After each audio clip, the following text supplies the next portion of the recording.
It's day number 23 in the month of March. It's a Thursday, Friday's Eve.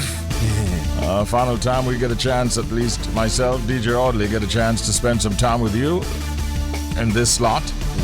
Shelz will be able to go on for several more shifts.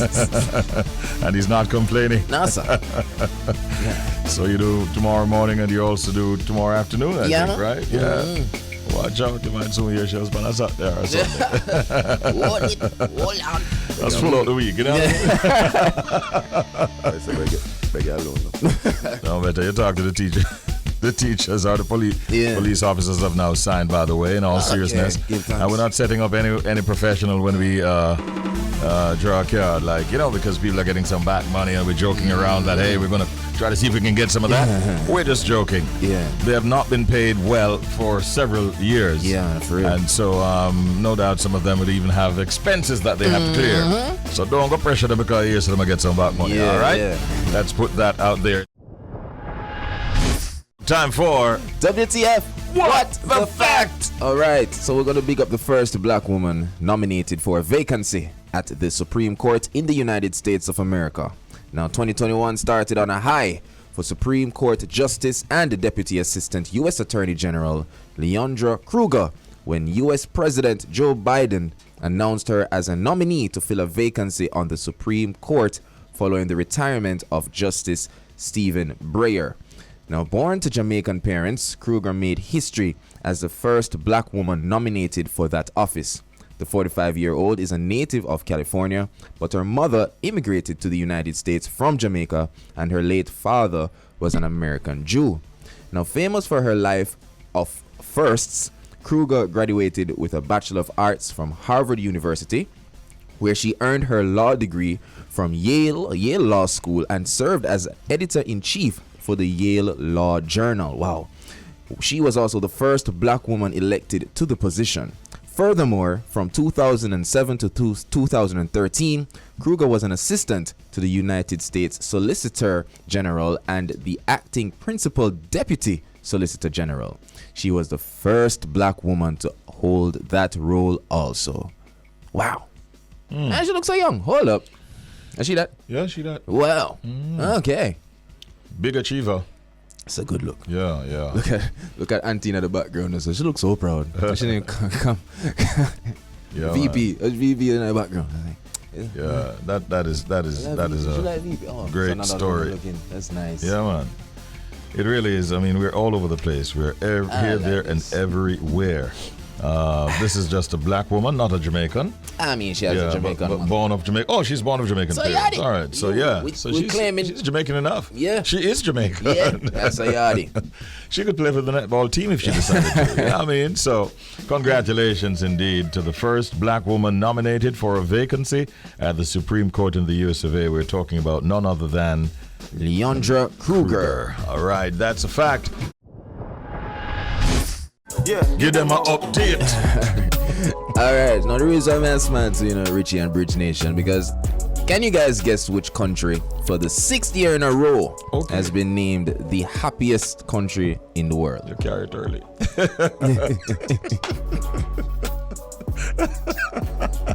I like this story. Yeah, Finland.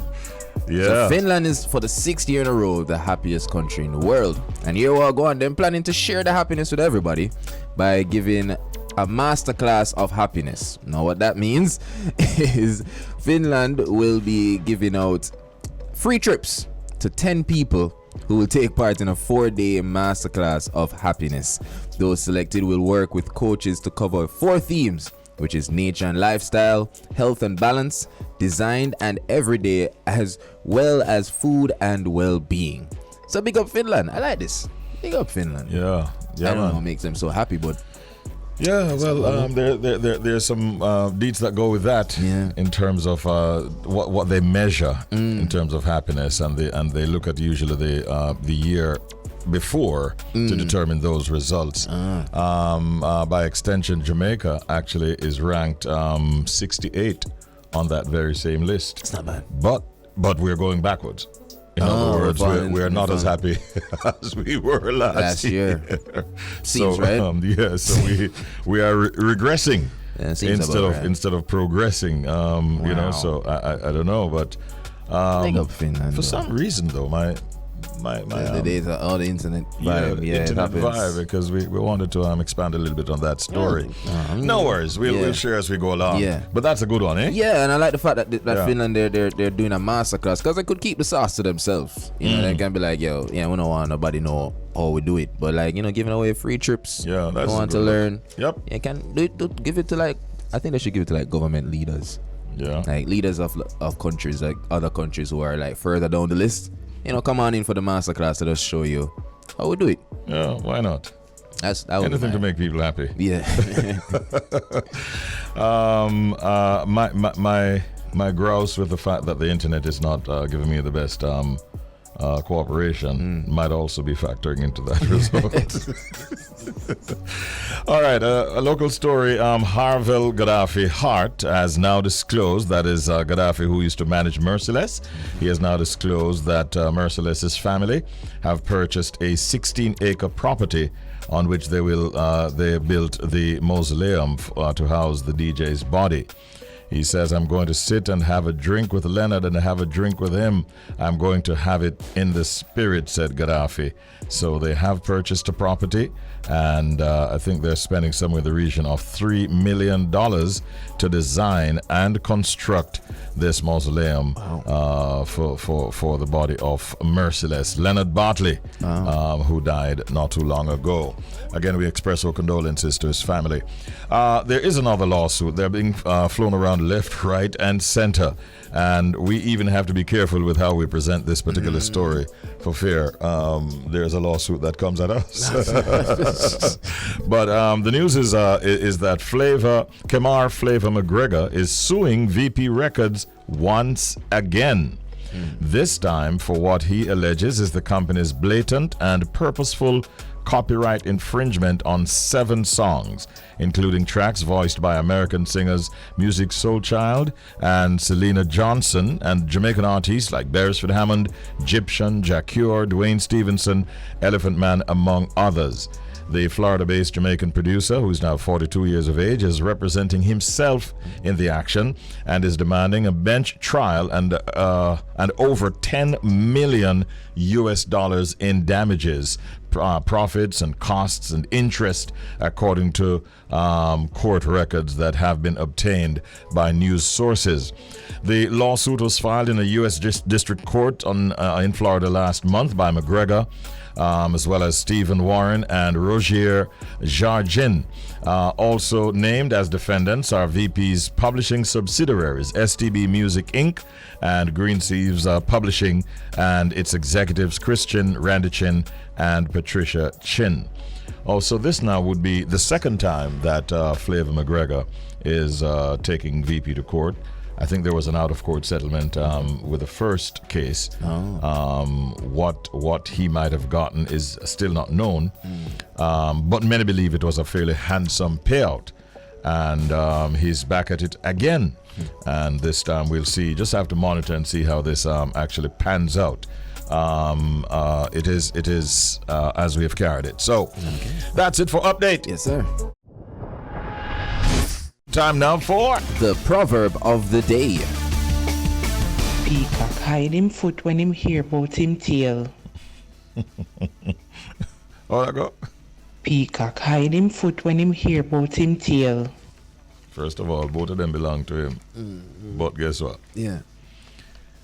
Him not proud of him foot. I get that. Put another way. Yeah, that makes sense. The flamboyance of his tail is not matched by the insignificance in terms of the look of its feet. Okay. So that is what is going on right there. That makes sense, yeah. Yeah, man.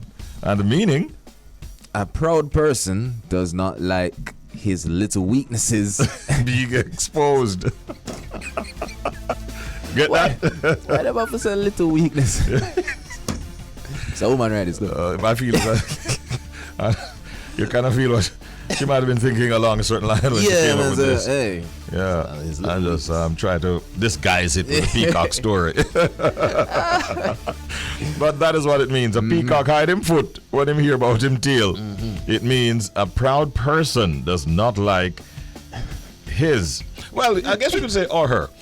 Or her. But it's not, the or her is not in the script. That's what I said. So a proud person does not like his weaknesses being exposed. But would you? True. True. All right, that is the proverb of the day. These words always have a deeper meaning, and that is what we share with you at this time every weekday morning, Mondays through Thursdays. Time now for us to go to what we call the pet peeve of the morning. And pet peeves are things that others do that you very often find upsetting, irritating, or just annoying.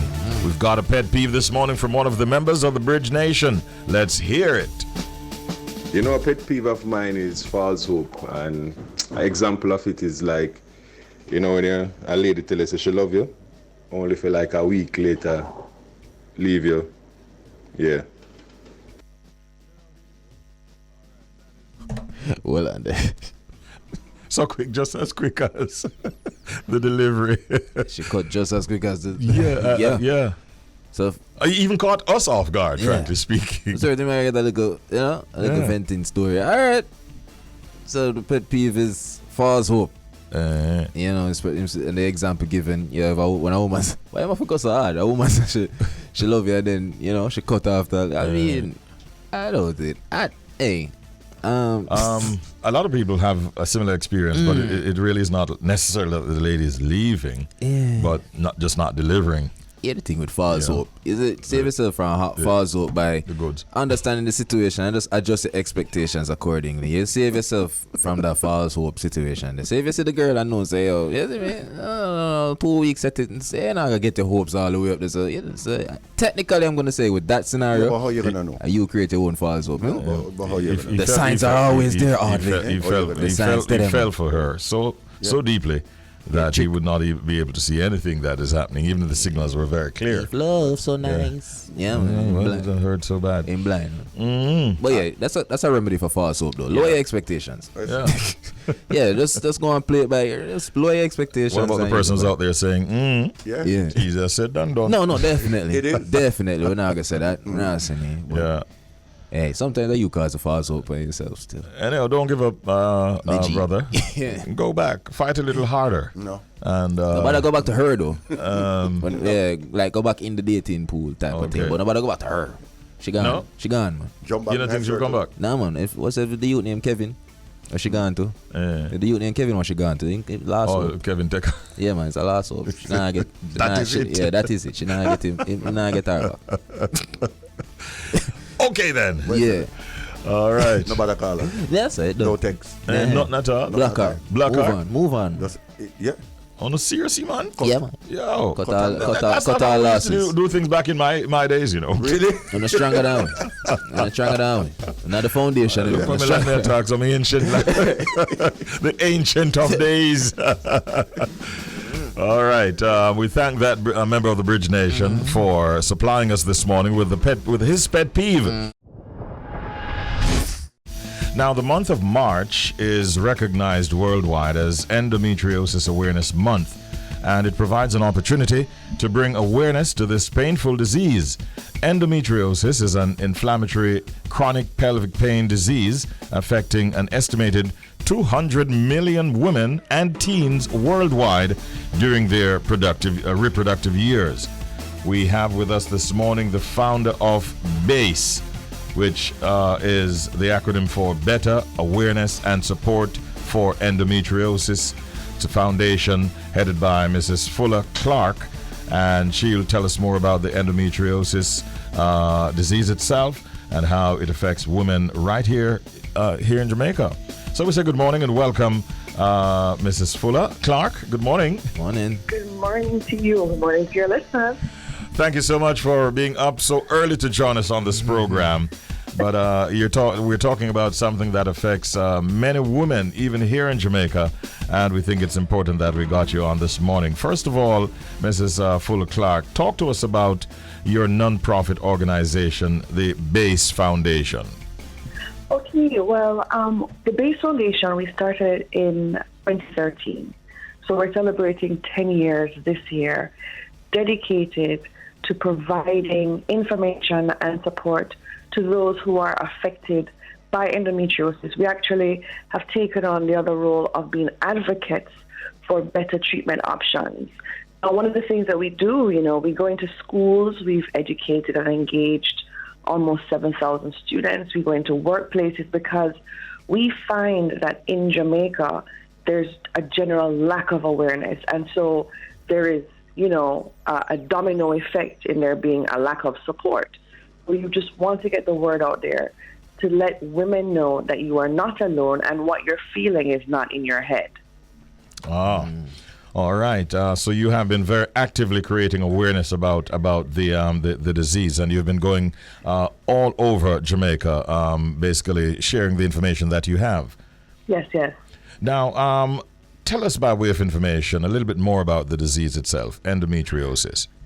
Okay, well, endometriosis occurs when tissue similar to what's found in the lining of the womb is growing outside of the womb. And this tissue, wherever it is going to thicken every month. It responds to hormonal changes.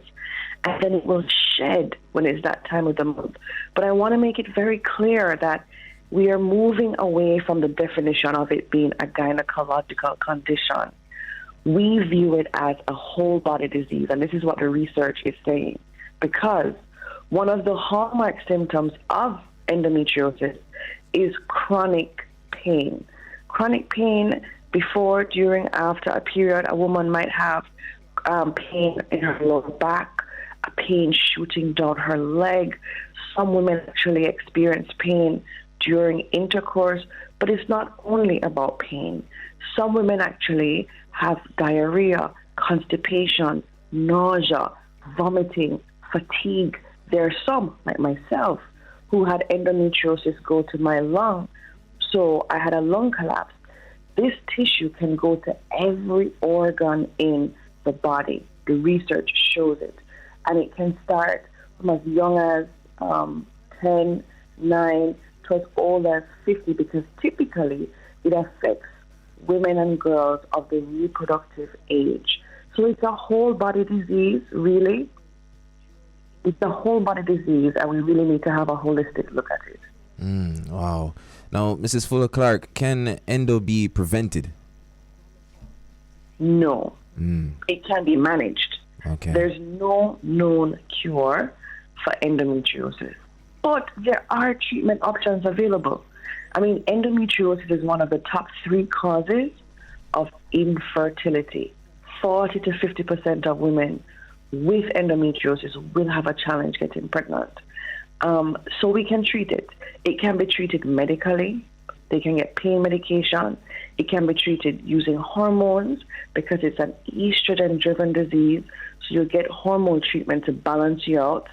And you can also have surgery. The gold standard for diagnosing and treating the endometriosis is laparoscopy, where you go in, not the diagnostic laparoscopy, but where they go in, it's a minor procedure, go in and excise the tissue that is there. And other women may want to use nutrition and lifestyle changes to try and help manage the disease. So you would avoid anything that causes inflammation in the body or estrogen promotion. Okay. All right, we're learning a lot this morning from you. I want us to focus now, if you will, on Endo March, which of course is the month of March, and the activities and so on that are going on as it relates to heightened awareness of this disease. Okay, well, our biggest event for the month is called Endo March, where Jamaica is one of over 70 countries that will be participating on this day. So Endo March globally is March 25th. For Jamaica, what we're doing is we're having a warm-up at Webster Memorial United Church at 9:30 on Saturday. And the march, where it's a peaceful walk, starts outside of Emancipation Park at 10 a.m.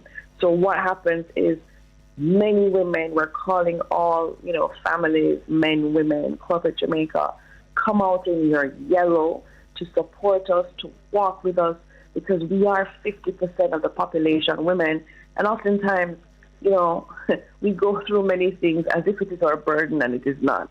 So we're asking really for your support. Come out in yellow. Come out with your vibes. Bring a friend or 5. You can easily register for Endomerge at basejamaica.com/Endomarch. You can check us out on social media, Instagram, Facebook, Twitter, Base Jamaica. And if you're having problems with the technology of registering, fret not.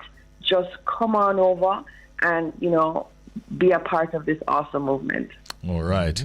I encourage everyone to get involved as well. And we really appreciate all the information that you shared this morning and the time you spent. Thank you so much, Mrs. Fuller Clarke. And have a good day.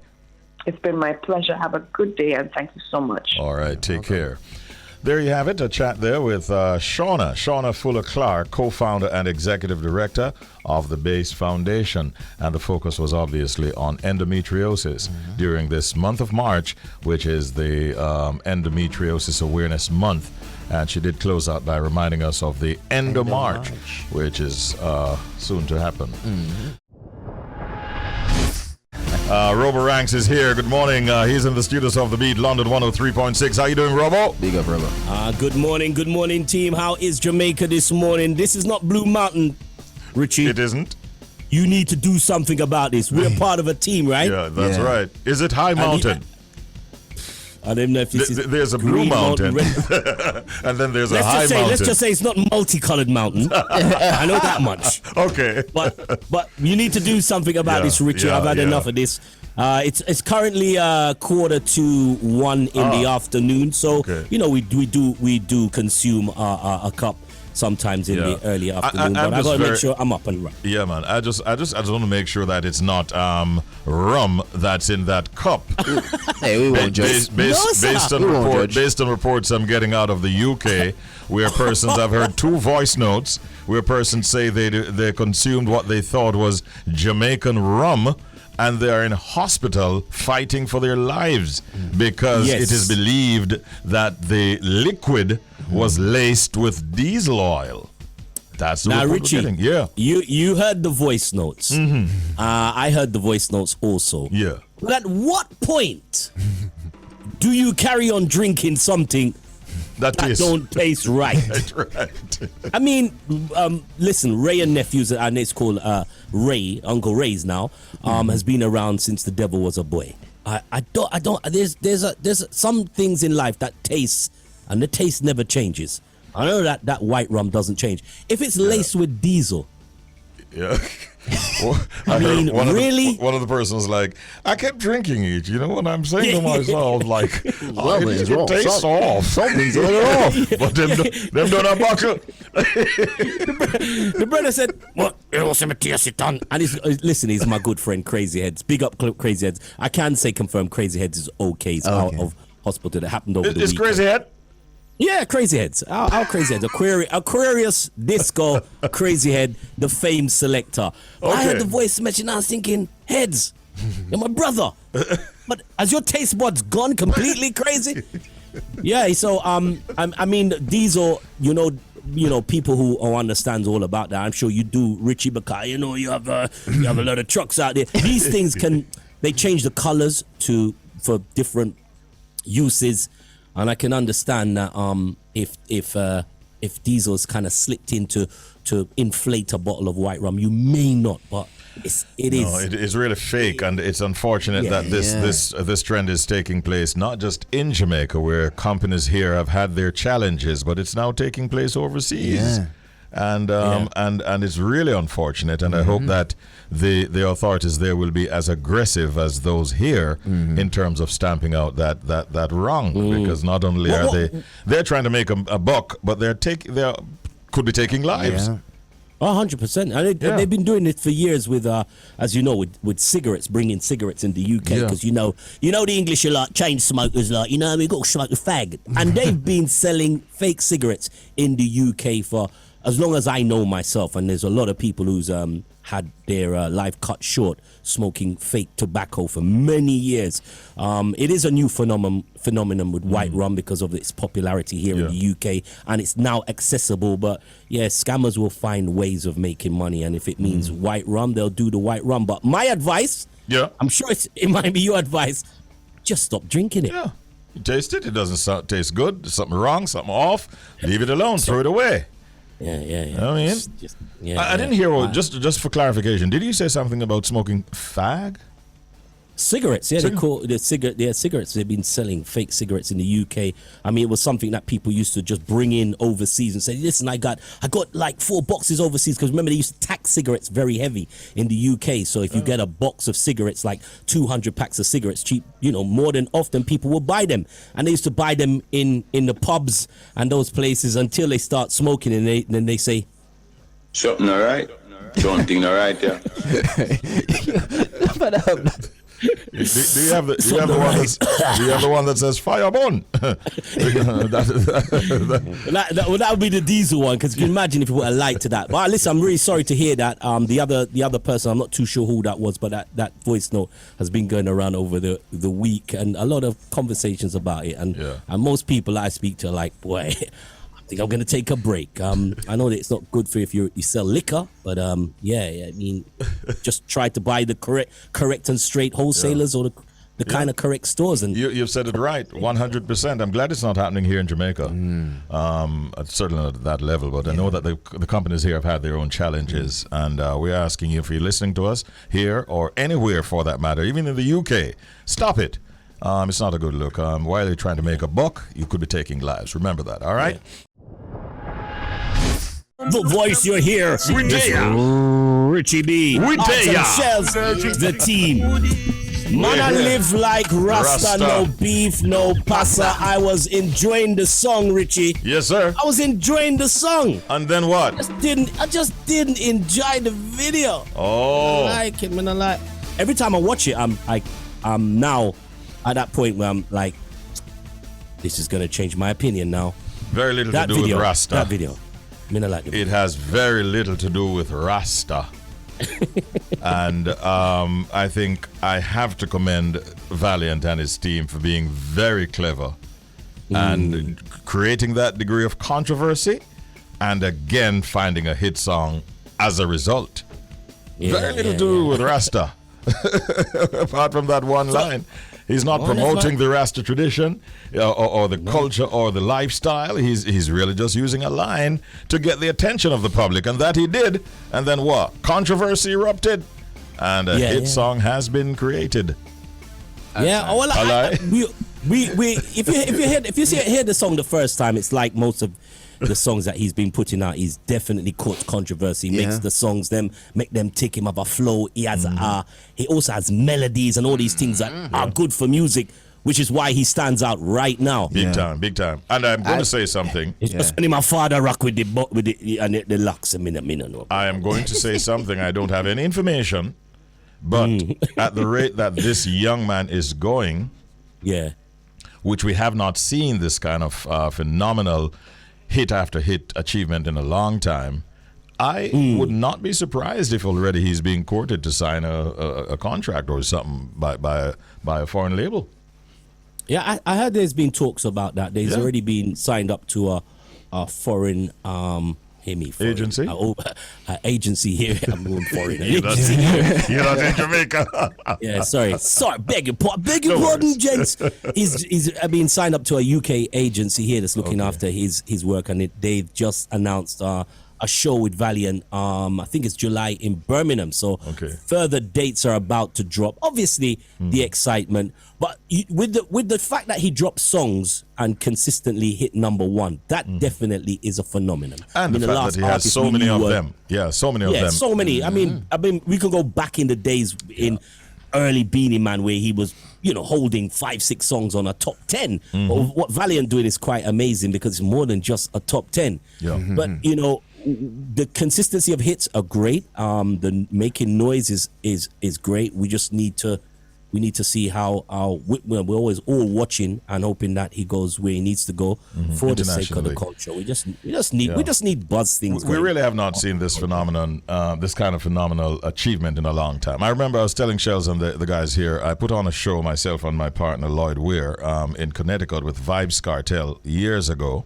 Wow. One of my most successful ventures, by the way, at the West Indian Social Club. And when people were leaving that venue, what you could hear them saying is, I haven't seen this kind of situation where one artist fills that venue like he did. Persons were saying, the last time I saw that was when Yellow Man was in the 80s just bursting out. Now, Valiant, with the kind of consistency and the number of hits that he's had, he's kind of reminding me of that era. That movement. Yeah, you know what I mean? Yeah. In all honesty. So I think the best is yet to come. We wish him well. Yeah, man. 100% wish him well. I mean, we've talked about it. Oh Lord, have we been talking about it since the alkalines and the skilly bangs and the coffees. We want the music to be up, man. We need it to be up, but we need it to be consistently up with not just buzz moments, but with buzz songs and consistency. Consistent buzz by the songs. way, have we heard him on a one drop rhythm yet? No, but I'm pretty sure he's done that before. Valiant, if you want to get my respect, you and your team need to send me you writing a one-drop rhythm. Okay? Big call. All right? Big call, Richard. I'm putting that call out there this morning. Valiant, I need you on a one-drop rhythm. I could see how you handle that. But he's come through as a pretty much of a vocalist anyway. So I would be 100% amazed if he couldn't do reggae. I think you could handle most things. I think you could handle that. You're just in time for our next feature, which of course is Man Chat. And we have been telling you that we are looking this morning at the topic, what do men want in a relationship? And he's a repeat guest on the program. He's our operational manager, and he's also a recent started his journey as a presenter here on the Bridge 99 FM. We welcome our guest, Jeffery Azan. Morning, Jeffrey. Good morning, good morning, good morning. How you doing, my bro? I'm good, I'm good. Not used to being on air this early, but we're here. I'm present. Well, the pull up worked. Yeah, man. It worked. Yeah. Did we capture that? Because we might have to use it as a jingle. Yeah, man, already, man. Kevin. Yeah. Or a meme. Yeah, that is heavy endorsement. Yeah. All right, Jeffrey, in all seriousness, we're looking at the topic, what do men really want in a relationship? Questions like, do men, just like women, have their own criteria when it comes to being involved in a relationship? Maybe that's a good point where we could start. For sure. On this topic. Sure. Help us through. I mean, in the personal and professional development space, analyzing relationships is definitely one of the areas that are heavy. We're in this world not to be alone, but we're in this world to work with others and to serve others. So understanding relationships is a key point in that. And on that analysis, trying to identify what are those key factors, particularly in intimate relationships, is a very, what we'd say, hot button topic. Everybody kind of has their take and stance on it. Yep. I, of course, have my own. And I think it's endorsed by a number of other speakers, which is the first thing men look for are visuals. We're visual cues. We see the woman across the room. We see the woman across the bar. When we're in high school, we see the girl in the class. Even, not my high school, but basic school. Well, some of those who went to the all-boys school, that can't help you guys. And then even further back, that first crush, it was how they looked. True. But the question then becomes, what do we can call that beauty? Men are looking for beauty. Yeah. And the question is, what do you find beauty? I think every man... Or attractive. I think every man or male group has had that debate. Well, I'm a top heavy guy, or I'm a bottom half guy, I'm a face guy, I'm a smile guy, whatever. So the first thing I think we look for is a sense of beauty. Now, what does that facilitate? What does that fill for a man? And I heard it put this way: say, men are looking for one of three things at any point in time. We're looking to satisfy curiosity, lust, or love. And that's typically what we're trying to answer when we look at a woman. Is that we look at them with either curiosity, I wonder what she would look like if blank, blank, blank. I am lusting for her for whatever reasons. By the way, can she tell us by looking at you, looking at her? I feel like women don't care how you look. I really don't. A woman, if you put yourself, Here's the thing. The ladies in studio are losing their mind for that statement. But here's the thing: is that if a man portrays the quality that a woman is actually looking for, maybe it's security, maybe it's confidence, maybe it is even financial stability, she will find something that look good on you. Les Brown said it himself. He said, if you have enough money, a woman will say, girl, he has earlobes like Denzel. They're going to find a feature to sign off on. Men are coming from it from whatever we were originally looking for, which is that physical thing. And what does that physical thing? So that grabs you. Ooh, so the first thing is curiosity, and then lust, and then love. You know, I think that's where we're really looking at first and foremost. Okay. Now, Mr. Azan, watch this now, Jeffrey. I bring it to his streets. To the streets? Yeah, man, I bring it to his streets now. So hear this now. I simplify it, you know. Okay. So watch this now. It's when it comes to what we want, in a relationship. We don't know what we want here, but I can tell you the truth. So watch this now. You mean you don't know what you want? No, you know, man. We know. Correction. All right, so watch this. You see, when we go, there are two types of women. Okay. Well, let's have it. That's a two. Okay. Two. Right? Uh-huh. Every other factor kind of fall under these two umbrellas. Two major categories. Uh-huh. Mrs. Right and Miss Right now. Cool? Let me explain. Because our standards are going to adjust based on which one we want. Right. So Miss Right now, I'm saying Miss Right now. Now Mrs. Right. So Miss Right now, our standards are a bit more unlike the temporary stuff. You know what I mean? The stuff that can fill a gap right now. Right. You understand? That's why girls get confused, because to them, that's Mr. Right, but Mr. Right, I tell you, say you're Miss Right now. So she get confused and say, oh, you're going like you didn't want me forever, but in her mind, they just did a stop a gap. You understand me? I say, no. Can she ever elevate to, that's up to the guy. Mrs.? That's up to the guy. You know I what? disagree. No. Yeah. I disagree. What? She can't elevate. She can't elevate. I think every man knows in the first 3 to 6 months whether she is Miss Right or not. And girls know in like the first 3 to 6 minutes. No, women takes 2 years. Yeah. Women actually take longer to figure out. So what happens is that they get this huge burst of I mean, this is the science. This is not me. The science is hormonally. They have this huge burst. Hence, you have the rose-colored glasses. They see the red flags, but as I said, they see the red flags and think it's a carnival. Yeah. And so for the first couple months, they see everything as a positive. But then they begin to say, okay, future. Would I have a child with this guy? Do I want to come home to this guy? Would I build a family with this guy? And it takes them a longer time to make that decision. Men in the first 3 to 6 months were like, I can see my future with this woman. Yeah. Well, let me tell you, me, as a junior in the room. Yeah, I was trying to avoid putting myself in it. So all me do it Miss Right and Mrs. Right. Mrs. Right and Miss Right now, right? Yeah. But how I approach it, before I even approach any woman, no matter the umbrella, I do like a little self-assessment. So I sit down and meds myself as a man, like, yo, what do I really want?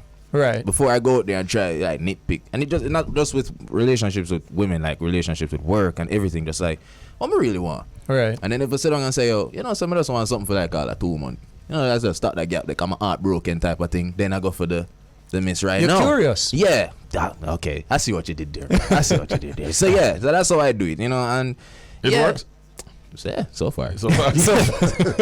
Yeah, it is, you know, and of course, stating your intention is very important as you venture out. Let's get to the basics, Jeffrey. What are some of the basic things that men require when it comes to a relationship? I think the number one thing most men want is appreciation more than anything else. Yeah. I mean, for those of you who are at home, bridge99fm.com if you want to see what Shelz did a while ago to communicate the message.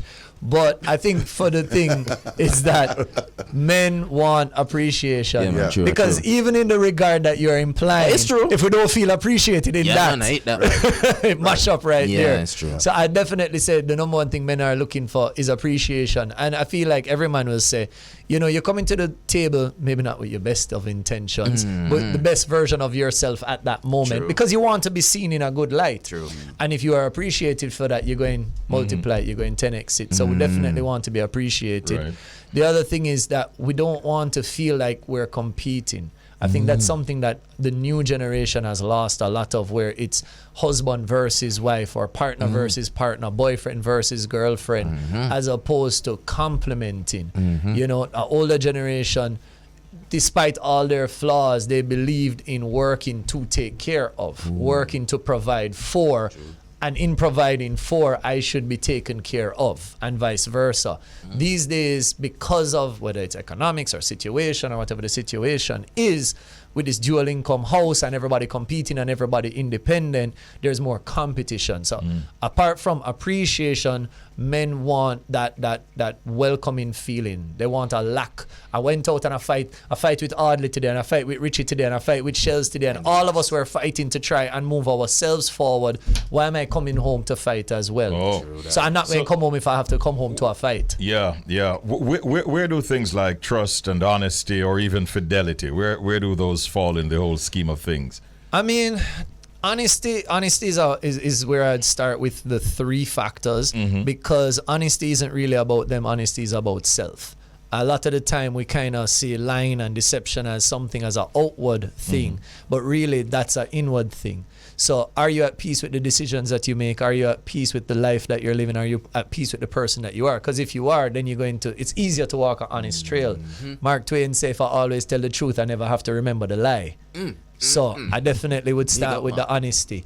If you start with the honesty, then that will also help to encourage the fidelity. Because if I'm honest with you, then I'm going to tell you what I like and what I don't like. And I'm going to tell you where you're moving off the path and where you're staying on the path. And if I can be honest, then that opens up communication, which encourages fidelity. And then ultimately, if I can do those two things, then I will garner trust over time. And we have to remember, trust is something that takes years to build and seconds to lose. So it's about the communication. There are some men out there who would maybe put fidelity first. Well, I mean, the thing is, fidelity is harder because as men, especially let's talk as single men, our eyes are roaming because we're very curious. Yeah. And I leave it at that. We're very curious. Because we married men don't have those problems. That's right. That's right. We married men. Myself and the others. And the others out there. Of the Embrace Nation. But and the thing is, and again, because we're visual, wide range of reactions. We're visual beings, and if you think about what that means, if men are visual, and then in a broader category, humans are mostly dependent on the visuals, we set ourselves up to be in a problematic situation. But if you're honest, I mean, I have a guy look at his girlfriend and be like, baby, see that girl cross the street? She hot, you know? Don't do it. Some women can't manage that. No. But if you meet her at the beginning and you're sure that that's who you are and she decides to stay, then you found yourself the match. Yeah. I have a virgin who his girl will look on him and be like, babes, you see that girl in the green shorts? Yeah. A whole heap of back she have there, you know? Yeah, that's true. But that's a unique. Yeah, but don't Really? don't touch me and tell me about that Monday. No. So what? If you're watching a movie and your lady likes really No, that's likes a movie. Denzel, Yeah, that's a movie. Washington. That is a movie. There's no chance I meet Denzel. Denzel is here. That's me. You are Denzel. Yeah, they can. Yeah, but Yeah, the man is serious. Jeffrey, I don't want to get too personal with this discussion, No, man, that's fine. but you know, I mean, you are operations manager. You recently started hosting Levels and Men's, doing very well. Thank you. And if you don't mind, only because it's on the script. Sure. We want to say congratulations to you because you recently got engaged. Thank you. Appreciate it. And if you don't mind, Yeah, sure. whether or not she's listening, what would you say kind of led you to that decision? So for me, I'll tell anybody, there are two Jeffreys. There's single Jeffrey and there's relationship Jeffrey. And single Jeffrey was definitely had his doggish ways about him. What? Yeah, man. There's a whole history to me that light skin, you know. make you. That's okay. I don't know how that. I don't. But okay. Yeah, man, they're dangerous. But then there's been few people that I connected with, and when we connected again, in the first 3 to 6 months, I was just like, I can see 10 to 20 to 30 to 40 years with this woman. I don't see the deviation between us. So that was definitely step one. And then I could have out the gate, like literally 6 months in, I could have been like you. But my caution, my history, my life has taught me, wait a little bit because you haven't seen everything yet. And so my rule is typically 2 to 3 years. After 2 years, you've been through the basics. So I know how you're going to react to most things. at this level. And so after I did my 2 years, it was kind of like, okay, everything I thought was on track is on track. I see my future with this person. And not only that, for one of the unique things about her is she amplifies me. And I think that's what every man's looking for, is he wants to be a king. I believe this. I believe every man in his own right wants to be a king, but a king is nothing without a queen. Absolutely. You look in chess, a king only makes one move. The queen moves the whole board. And so you really lose the game if you don't have a good queen. You can look at it from that. You can look at it historically. So the fact that I saw a future with her, the fact that she checked all the boxes, and then on top of it, she amplified me. She made me feel like the king I wanted to be. I was like, yo, this is a no-brainer. Oh, fantastic. Perfect. Great story. Shelz? Shedding a one tear. Yeah, we're good, man. No, but listen, man, it's always great having you, and I think you've added quite a lot of value this morning to our discussion. Thank you. As to what men really want in a relationship, even if it meant going as far as highlighting your own relationship.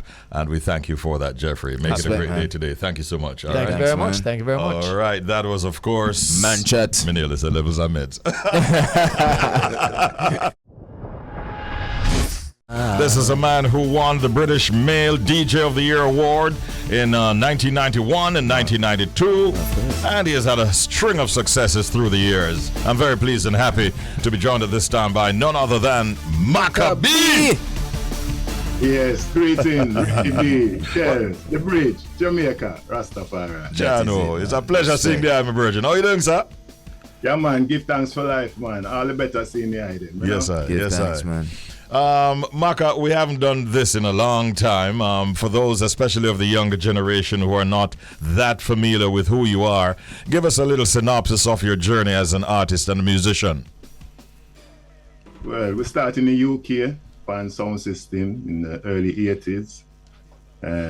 Start recording 84 in the UK. Did some albums with Rio Records in London, whole heap of albums.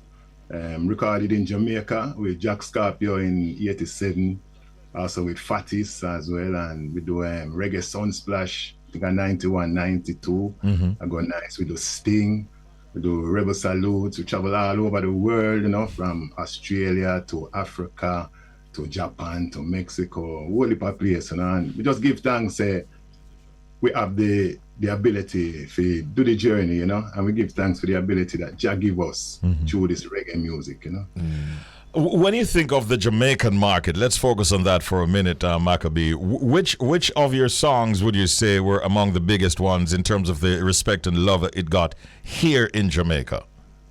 All right, well, in the early days, there was one called Jeddah Who She Love. That did get a lot of love, because we did all do a video for it, and it gets shown in Jamaica a lot, so all the Jamaicans, when they come to England, and say, yeah, Macka B, remember that tune when we were youth and this and that. And also Proud of Mandela. Proud of Mandela was that was a big one. Song. Yeah.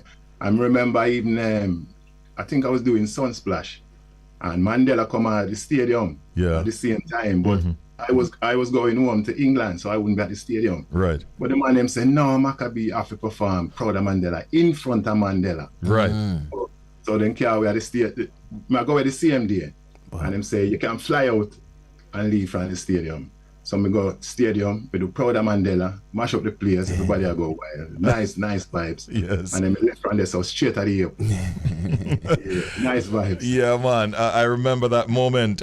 You have the distinction of being the first reggae artist to have actually toured the former Yugoslavia, which we're talking about Slovenia, Croatia, Serbia. Wow. How much can you remember about what that was like for you in, I think, early, 2012 or thereabouts? No, man, longer than that. Longer than that, right? 1980 something. Oh, that was much longer, yeah. Yeah, man, 1980 something. Yeah, man. Remember, man, them time them just had start go foreign, from England, and start do shows, and we go to Yugoslavia, and the dance was inside of a forest, and there was about 10,000 people. We couldn't believe it. So much people are come listen reggae music. When you're in your own place, you see Jamaicans are listen reggae, and you don't realize how big reggae music is. So when we go to Yugoslavia and see 10,000 people there, we couldn't believe it. And then we tour. We go from there and we go to the next part of Yugoslavia and next part of Yugoslavia. And the vibes is nice, because everywhere going in the world, people love reggae music. That is right. No, Macka, I'm curious, man. It's one thing seeing how reggae is evolving or changing, you know, with the implementation of new sounds here in Jamaica. But what is the reggae landscape like over there in UK? Is UK, you know, accepting the new sounds coming out of Jamaica? Yeah, the young people them, like the young ones. But a lot of people prefer the older sounds, you know, 'cause not just the UK, in the world in general, you know, the impact that reggae music has made, you know, the roots reggae and even the dancehall, that former 90s dancehall, you know, the people still gravitate towards it and still have a love for it, you know, 'cause even some I tune them, the rhythm them have name, you know. That's how big the rhythm them was. The rhythm alone, you know. But nowadays, if you take the man them off a rhythm, you can't really identify. There's no identity. They're not big again, you know, like how they used to be. The rhythm they could have hold them one before, you know. So in the UK, them still love them all time, you know, and some of the old artists they can come here, you know. You have big show come up soon with Abyssinians and Twinkle Brothers and Big Youth, you know what I mean? And Burning Spear come here the other day and the place ram out and thing, you know. So there's still a love for the roots, you know. Respect. You have obviously maintained your motivation. You've been actively recording. Give us an update as to what you've been up to recently on that front. Yeah, well, we always a record still, 'cause we have all the lyrics, you know, so we have to kind of put them out and thing. And I think in January, we have a tune called Rasta Revolution, talking about the advent of Rastafari out of Jamaica, you know, and how it surprised the world, and, you know, how the world gravitate towards Rastafari, you know. And lately, I have another tune, but some of my tune them, the greatness with them, if me do a tune 10 years ago, and it don't release, you see, when it release, it coming like a brand new tune, because the vibes are there and forward thinking and thing, you know. So even in 2016, I did a song called Fear. And in this song, I say, the governments of the world are going to try control the people with fear. And the first line was, here comes another virus. You see me, I say, and you can go look back on it in 2016 and everybody knows what happened, you know. So I have a tune now called If It Wasn't for Rasta. Our brand new tune, it will come out tomorrow. And it is talking about how Rastafari has given so much to the Jamaican society. And if it wasn't for Rastafari, things like violence and crime would be much greater, because the word sound and the culture and the liberty of Rastafari, it permeates throughout the youth them. Whether they like it or not, it's in them and they might hear certain word sound, you know, and it balance out all of the negativity which is here. Well, fortunately, we have that song in our possession, and we'll be giving it a run in a moment's time. Macka, I just want to say, man, it's great catching up with you. In fact, earlier on this morning, we had a half an hour segment with Robo Ranks, also live into the UK. So it's good catching up with you right now. For those who want to follow you on social media, how active are you on social media, and where can they find you? Yeah, man, I'm very active still. If you check out the Health is Wealth album, we have a song on it called Cucumba. Every Monday, we do a thing called Medical Monday, where we talk about the benefits of fruits and vegetables. And every Wednesday, I want me eat Wednesday. So it's on Instagram, it's on YouTube, it's on Facebook. And we have whole heap of views, we have millions and millions and millions. Them go viral. So if you can check me on Official Macka B at Instagram, and that's Official, and Macka B is MACKAB. Official Macka B Facebook. We have 500,000 followers, you know. It really go good, you know. Because the youth them, a few years ago, the youth them said, Dad, you have to go in our social media, you know. That's where it's at, you know. Yes. I mean, I say, well, I'm not a dinosaur, I go for it, you know. So we just try it out. We try it out and it works, you know. Yeah. And people just gravitate towards it all over the world, you know. It's a mad thing. Give thanks, you know. It's true. So we're up on social media enough. So, and you can also check the website, www.maccab.com. All right. He has over 300,000 people following him on Instagram. We just started following him ourselves. Macka, you're lyrically profound. That we have to give you. And I want you to picture yourself being a broadcaster right now, about to spin one day before its official release a song called If It Wasn't for Rasta by an artist named Macka B. Can you introduce it for us live on the Bridge 99 right now? Well, this is the big Rastaman Macka B on the Bridge 99 with Richie B and Shelz. Introducing, for the first time in the world, Macka B's brand new single, If It Wasn't for Rasta on Taito Records. Check it out. Yes, I am. Thank you, Macka. Give thanks, bro.